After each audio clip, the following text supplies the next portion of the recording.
Les chiffres de décès du coronavirus sont surestimés, vrai ou faux?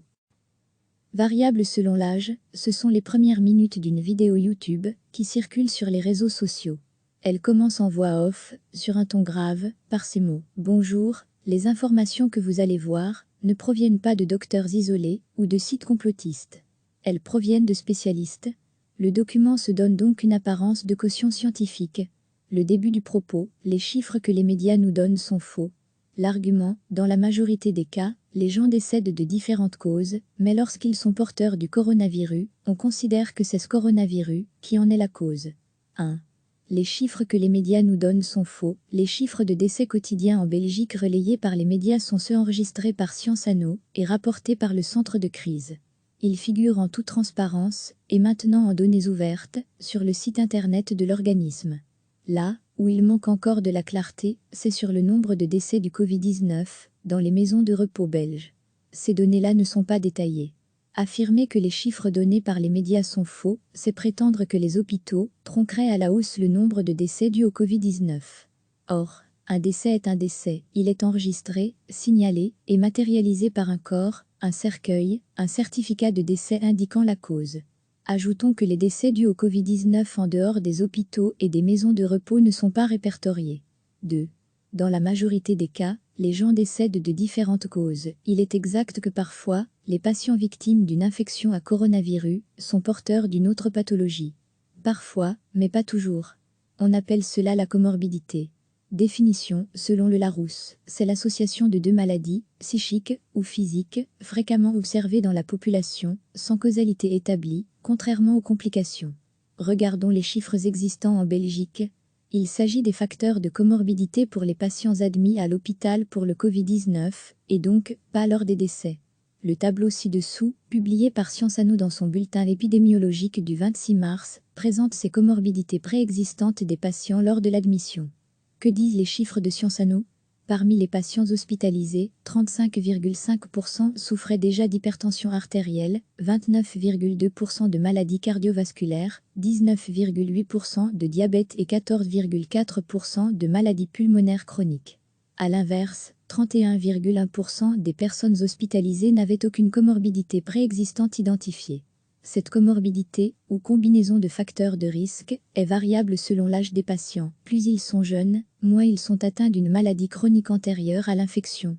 Dans la tranche 7-44 ans des patients, 72,8% des personnes admises à l'hôpital en Belgique pour le Covid-19 n'avaient aucune comorbidité préexistante. En revanche, 6,1% souffraient d'une maladie pulmonaire chronique, 7,6% d'hypertension et 8,2% de diabète.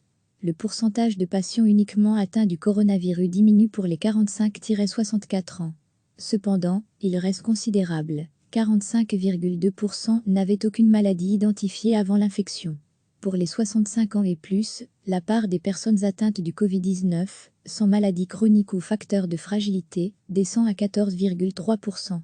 C'est à l'image de la population belge. Plus on vieillit, plus on risque de souffrir d'hypertension, de maladies cardiovasculaires, de diabète ou de maladies pulmonaires chroniques.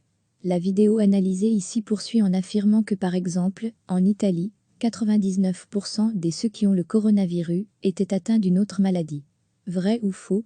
L'auteur montre un graphique issu de l'Institut italien de la santé, dans lequel 0,8% des patients décédés Covid-19 seulement ne présentent aucune autre maladie. La voix off décode cela comme ceci. 25,1% ont le coronavirus, mais sont morts d'une autre cause. 25,6% ont le coronavirus et sont morts de deux autres causes. Et 48,5% ont le coronavirus et sont morts de trois autres causes ou plus. Seuls 0,8% meurent uniquement du coronavirus. Les chiffres sont mentionnés comme datant du 17 mars. Le rapport de cause à effet est biaisé. Ce n'est pas parce qu'on a des facteurs de risque préexistants que ce sont eux qui provoquent la mort, et non le virus. Analysons cependant les données. Le dernier rapport de l'Institut de santé italien sur le profil des patients date du 2 avril. Que dit-il?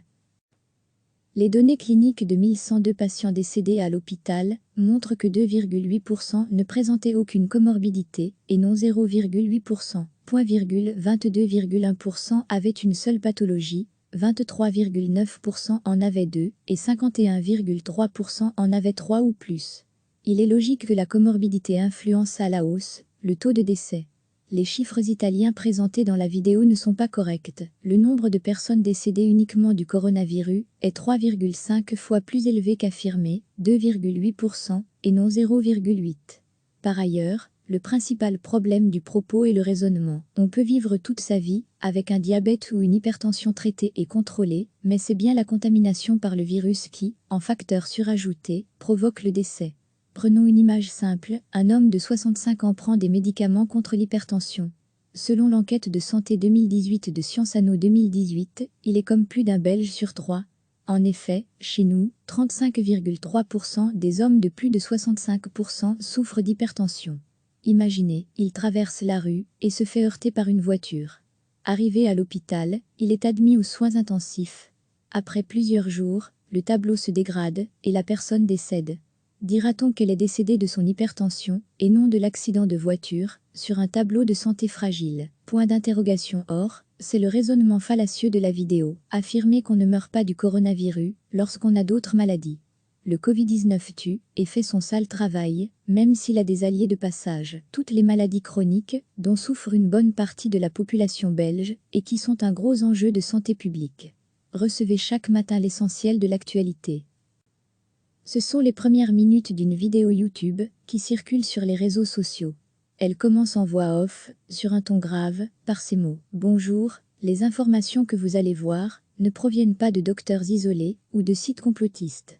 Elles proviennent de spécialistes. Le document se donne donc une apparence de caution scientifique. Le début du propos, les chiffres que les médias nous donnent sont faux. L'argument, dans la majorité des cas, les gens décèdent de différentes causes, mais lorsqu'ils sont porteurs du coronavirus, on considère que c'est ce coronavirus qui en est la cause. 1. Les chiffres que les médias nous donnent sont faux. Les chiffres de décès quotidiens en Belgique relayés par les médias sont ceux enregistrés par Sciences Anno et rapportés par le centre de crise. Ils figurent en toute transparence et maintenant en données ouvertes sur le site internet de l'organisme. Là où il manque encore de la clarté, c'est sur le nombre de décès du Covid-19 dans les maisons de repos belges. Ces données-là ne sont pas détaillées. Affirmer que les chiffres donnés par les médias sont faux, c'est prétendre que les hôpitaux tronqueraient à la hausse le nombre de décès dus au Covid-19. Or, un décès est un décès. Il est enregistré, signalé et matérialisé par un corps, un cercueil, un certificat de décès indiquant la cause. Ajoutons que les décès dus au Covid-19 en dehors des hôpitaux et des maisons de repos ne sont pas répertoriés. 2. Dans la majorité des cas, les gens décèdent de différentes causes. Il est exact que parfois, les patients victimes d'une infection à coronavirus sont porteurs d'une autre pathologie. Parfois, mais pas toujours. On appelle cela la comorbidité. Définition, selon le Larousse, c'est l'association de deux maladies, psychiques ou physiques, fréquemment observées dans la population, sans causalité établie, contrairement aux complications.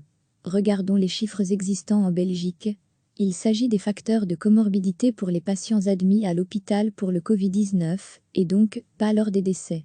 Le tableau ci-dessous, publié par Sciences Anno dans son bulletin épidémiologique du 26 mars, présente ces comorbidités préexistantes des patients lors de l'admission. Que disent les chiffres de Sciences Anno? Parmi les patients hospitalisés, 35,5% souffraient déjà d'hypertension artérielle, 29,2% de maladies cardiovasculaires, 19,8% de diabète et 14,4% de maladies pulmonaires chroniques. A l'inverse, 31,1% des personnes hospitalisées n'avaient aucune comorbidité préexistante identifiée.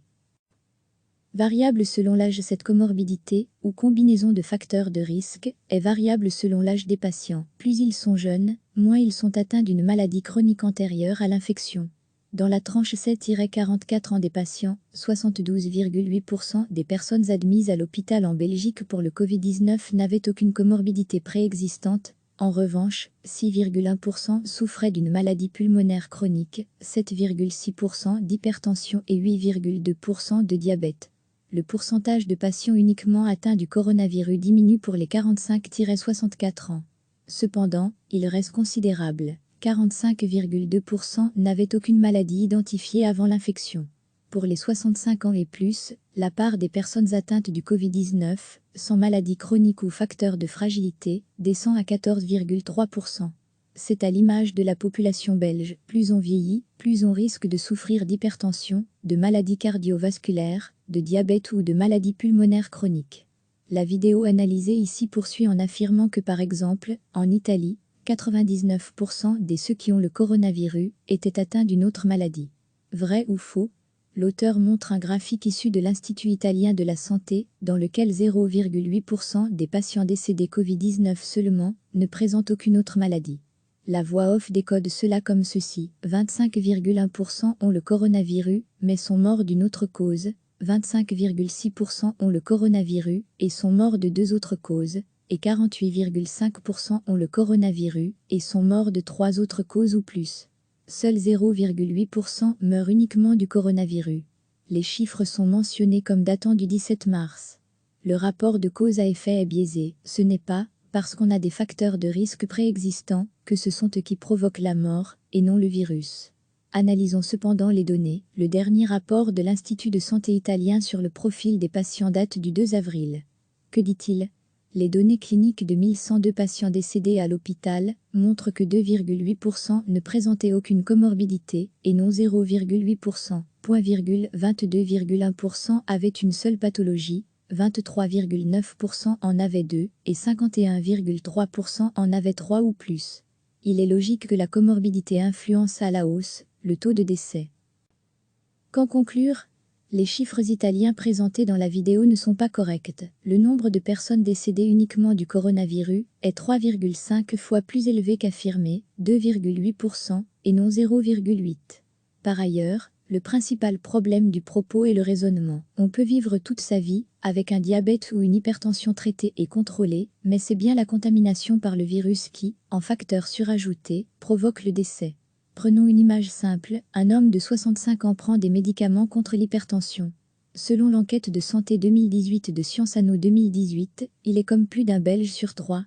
En effet, chez nous, 35,3% des hommes de plus de 65% souffrent d'hypertension. Imaginez, il traverse la rue et se fait heurter par une voiture. Arrivé à l'hôpital, il est admis aux soins intensifs. Après plusieurs jours, le tableau se dégrade et la personne décède. Dira-t-on qu'elle est décédée de son hypertension et non de l'accident de voiture, sur un tableau de santé fragile? Point d'interrogation. Or, c'est le raisonnement fallacieux de la vidéo. Affirmer qu'on ne meurt pas du coronavirus lorsqu'on a d'autres maladies. Le Covid-19 tue et fait son sale travail, même s'il a des alliés de passage. Toutes les maladies chroniques, dont souffre une bonne partie de la population belge, et qui sont un gros enjeu de santé publique. Cliquez sur s'abonner pour recevoir les dernières nouvelles.